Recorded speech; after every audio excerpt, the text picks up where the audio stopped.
Hello! Maganda ko, promise. O, di ba? Ang nag-iisa po namin, nag-iisa lang po talaga ito. Wala ho itong katulad. Dahil pagdating ho sa pag-arte, nakakaloka po siya. Alam naman ho ninyo yan, hindi ho ba? Huwag na natin pahabain kasi marami pa kaming gusto pag-usapan. Walang iba po ang ating national artist. Napakabongga po, Miss Nora Honor. Yay! Atigay ko yan, atigay ko yan. Nagpalakpak daw ako. Atigay! Meron Alam ka flowers, di ba? Maria, salamat ng marami. Deserve mo more than that pa, Atigay. Salamat po. Ay, Ayan. bulaklak na naman ako kay Mama Mary. Oo, Mama Mary, nandito Mama ka na. Mary, di ba? Bago na Atigay, Opo. di ba? Kukumustahin muna kita. Kamusta na si Atigay?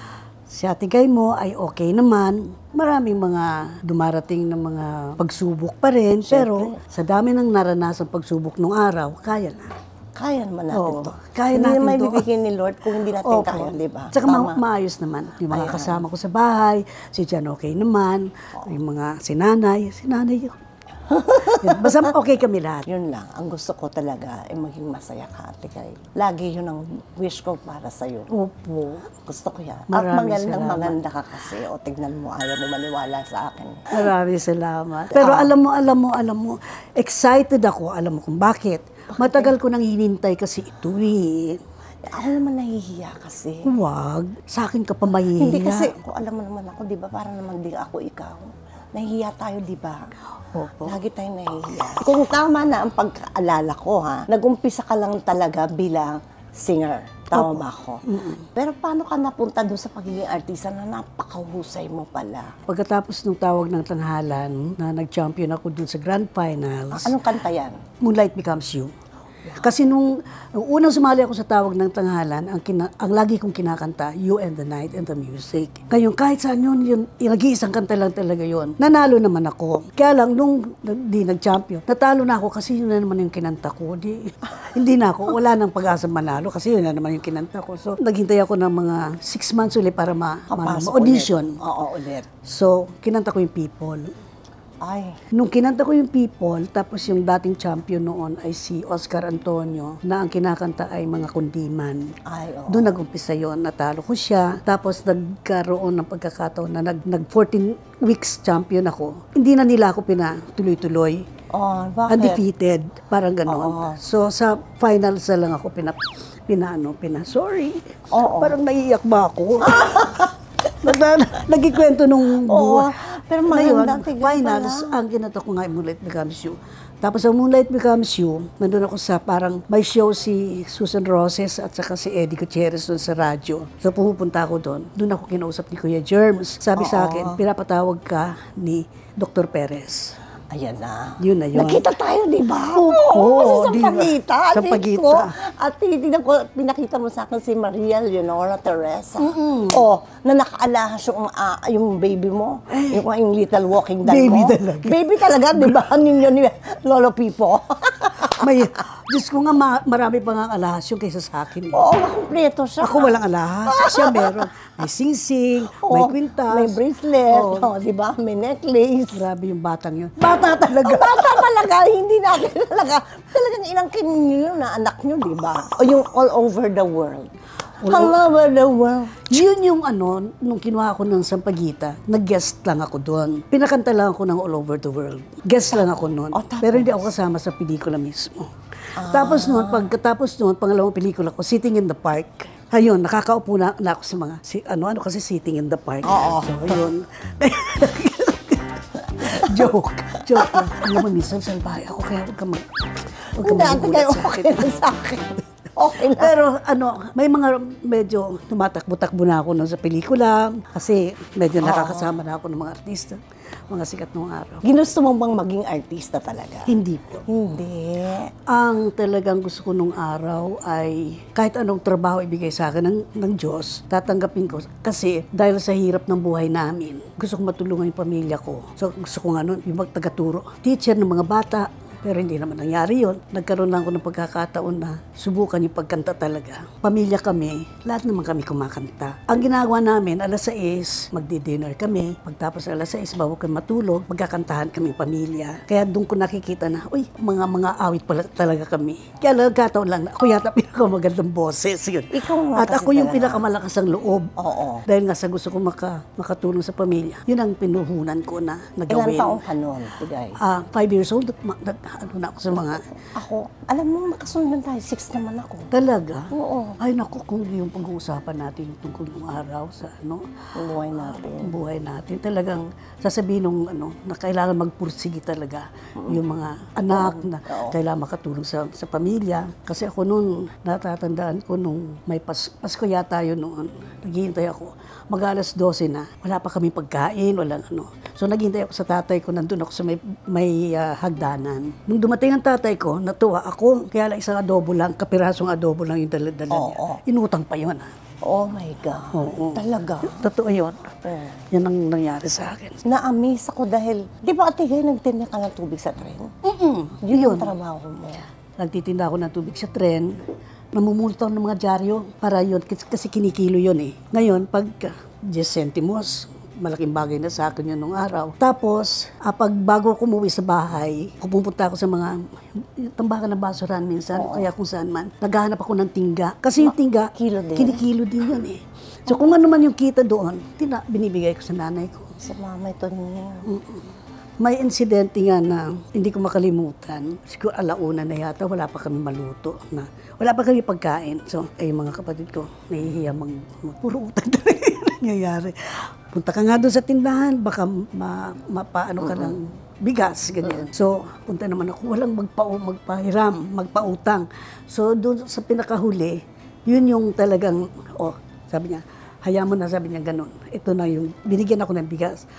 Sa pagmamadali ko, nadapa ako. Tumapon na naman yung bigas. Tumapon yung bigas? Oo. Kaya pagdating sa bahay, napalo pa ako sa pagmamadali ko. Mga ano lang yan, insidente ng mga kabataan ko na hindi ko makakalimutan. Oo, kasi masakit yun sa atin eh. Pero ang pinuhunan ko talaga, pag-awit. Oo. Yan talaga. Yun ang hindi ko magawa. Ayaw ng awit sa akin eh. Talaga? Ayaw talaga. Subukan natin. Tigay, wag na. Subukan natin. Pwede yan. Hindi. Di ba? Tama na nire-record na pag hindi tama, ulitin natin ha. Ulitin natin. Ay, naku. Sa lahat ng artistang Pilipino, ikaw may pinakamaraming acting awards, Ate Gay.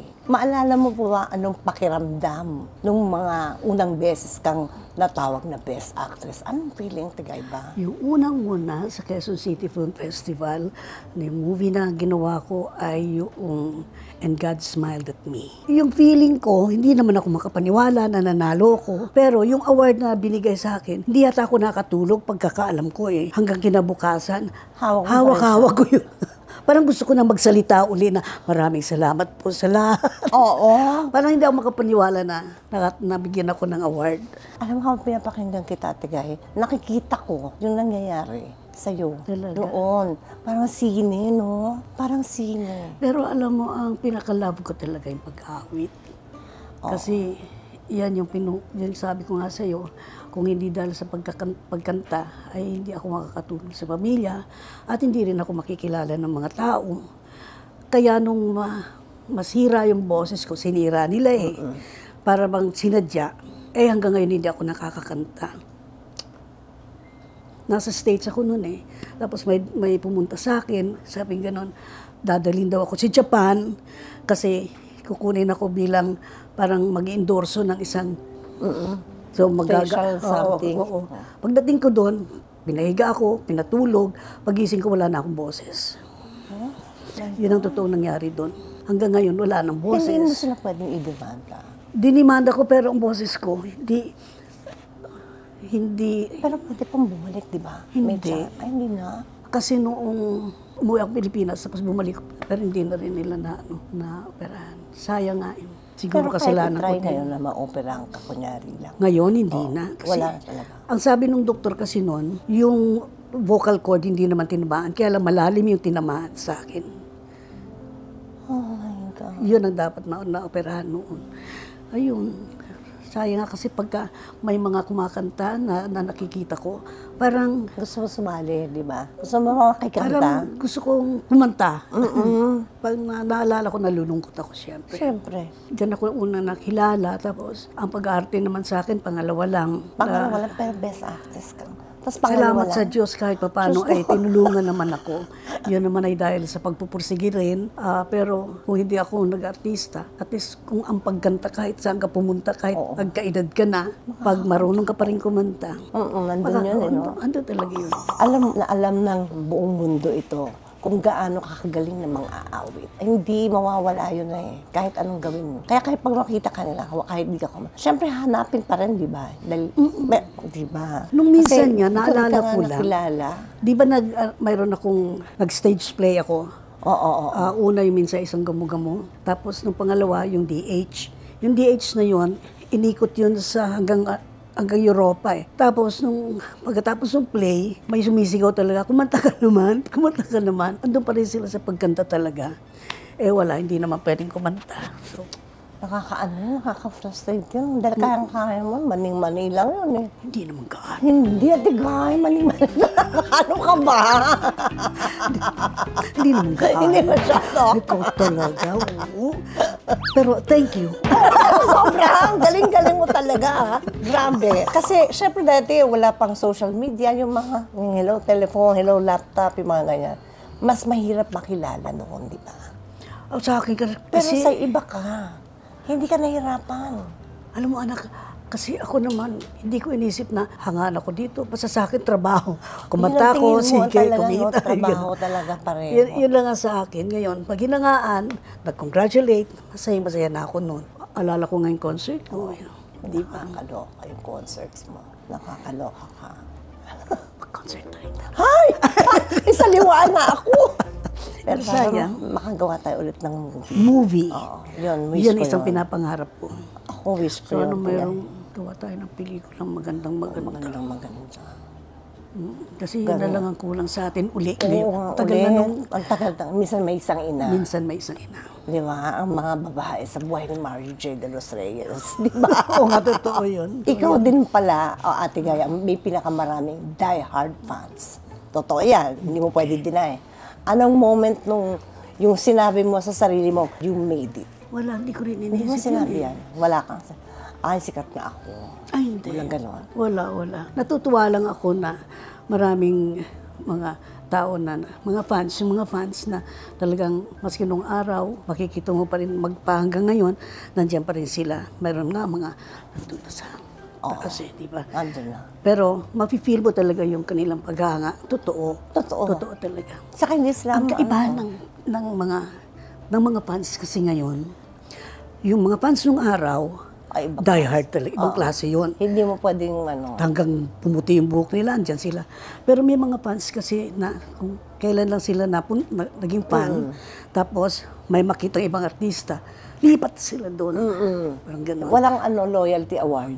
Pero walang loyalty. ano lang naman yun, bihira lang yun. Pero kasi 'di ba nung araw, iba ang laki ng difference.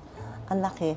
Kasi yung nagagawa ng social media ngayon, kagaya sa mga young stars, 'di ba? They feel that they're already there, that they made it na. Hindi nila alam yung kailangan mo pang kumain nun. Ang dami mong pang kakayurin. Yung bang sila masaya na sila na ang dami nilang write-up. Pero sa atin kasi nung araw, hindi ka may susulat kung wala talaga may susulat sa'yo. Di ba? Kailangan talaga may talento ka, may ginagawa ka. Kung ano man yung nagugustuhan nila na ginagawa mo. But yung hindi Para naman akong bata. baby Nagpapapadyak ka. ako dito. Baby ka Ano pa. ba yun? Ano ka ba? Wala naman akong I dapat told ipadyak you. Diba? Tigay ko. Anong pinakamalala mong eksperyensya na ginawa ng mga fans mo? Ang alam ko, Gayan Pip nung araw. Natatawa ko. Pip. Teka, parang may nalalaman ka. Bata ka pa, alam ko eh. Hindi kasi noon yung mga fans kasi, dahil sa mga fans, kaya nagkaroon ng Gayan Pip, ang mga fans nung araw, ang nasusunod kung anong gusto nila. Parang ganon. Totoo nga yan. Kaya, pag sinabi nila, kailangan sumunod ka. Uy, pag nag-away, gagawa sila ng lahat ng paraan para magkasundo uli. Oo, di ba? kukunin yung isa, kung pagtatagpuin. Oo. Kahit na, pero siyempre ako, iba naman ang feeling ko. Sige na, gawin nyo na para magkasundo kami. Sige na. Parang gano'n. Nung araw yun. Oh, nung ano yun, past tense. Andiyan na siyempre usapang Guy and Pip. Yun yung gano'n, di ba, Tingay? Opo. Kayo talaga ata ang original love team ng Pilipinas. Yun ang tingin ko. Paano mag-umpisa ang pair up niyo? Paano bang nag-umpisa? Teka. Naiiyak na yata ako bago Hindi, ko kwento. Sandali. Pipigilin ko muna yung luha ko. Hindi. Anong ibig mong sabihin? Yung totohanan o hindi? Bahala ka, Tigay. It's up to you. Yung totoo? Bakit nagkaroon ng ganyan, Pip? Paano? Nag-umpisa lang sa pagganong-ganon yan. Magkatabi, uy. Ay, may ganon. Oo. Pagkaganon, kukunin yung kamay mo para... Ito, hindi ako nag-ano para sa gayan, Pip, ha? Huwag kayo magagalit sa akin. Kinikwento ko lang kung ano nangyari. Cute. Yun, ganun lang Ang yun. cute. Pagka andyan ang mabibilhin. Pag wala na naman.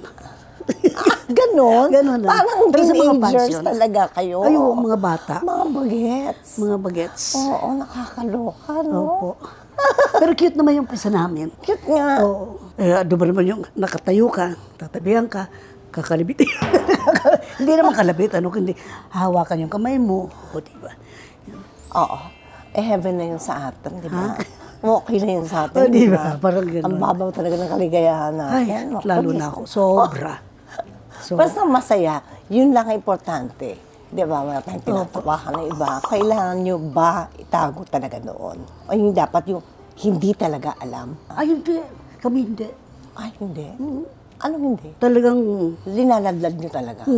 Ay, walang pakialam. walang pakialam. Sorry, wrong number kayo.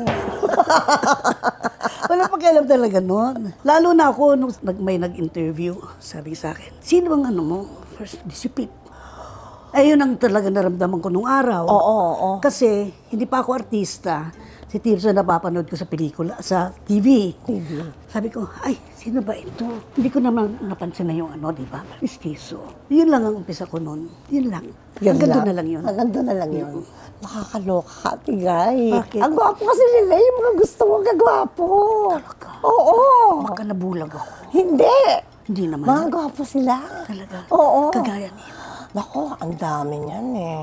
Sino ba dami? Di ba si Boyet? Di ba? Mistiso ba yun? Mistiso naman siya, di ba? Konti. Si Lolo Pipo, maputi yun. Yun medyo. Diba?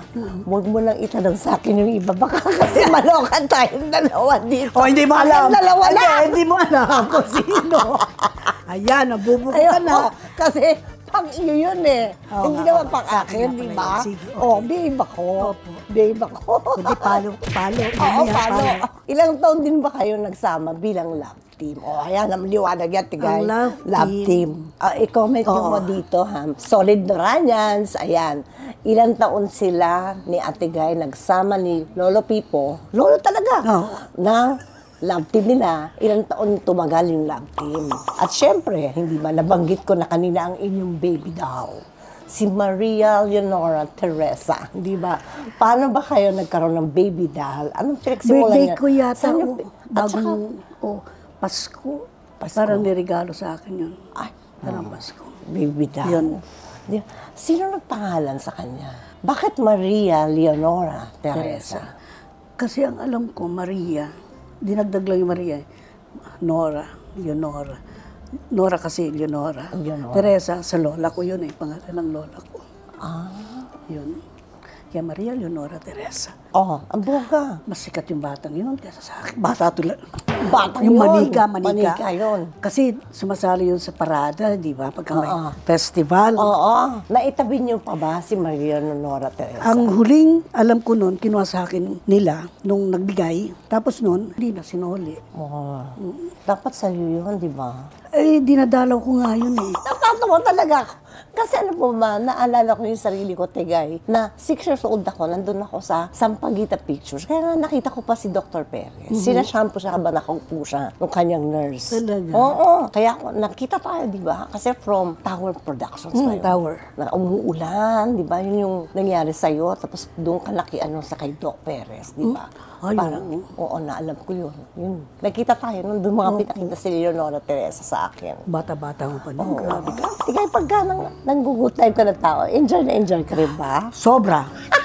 Di ba? Ang sarap. Ito, sample. Ako nagda-drive. Oo. Tapos, sabi ko, ay, hihinto ko. May nahulog yata ako na nagamit. O kung pakipulot nga, di may bababa, makukuha. Bago yung makapasok sa Sa kotse. Maalis na ako. So, habol siya. Natakbo naman siya. Parang sample lang yun. Oo. Yung mga ganon. Wala ka gano'n. Pero tawa naman ng tawa. Oo, masaya sila. Alam mo kasi, makita lang pala nila na okay yung mood natin sa isang araw. Sobrang silang happy. Nakakatuwa rin. Ayaw nilang nakikita Na ng malungkot tayo. malungkot. Punta naman tayo kay Ate B. Magkita na lang kaya sila sa isang lugar, magsuntukan na lang kaya sila. Oo. Pero pinipilit nila ako ulit. Sige. Iniisip ko pa. Masasabihin sana ako. Kaya parang nahiya na naman ako ipagtapat. Ewan ko ba ba't akong gano'n? Hindi, okay lang yung Tigay. That's fine. Ang aking anak na si Maria,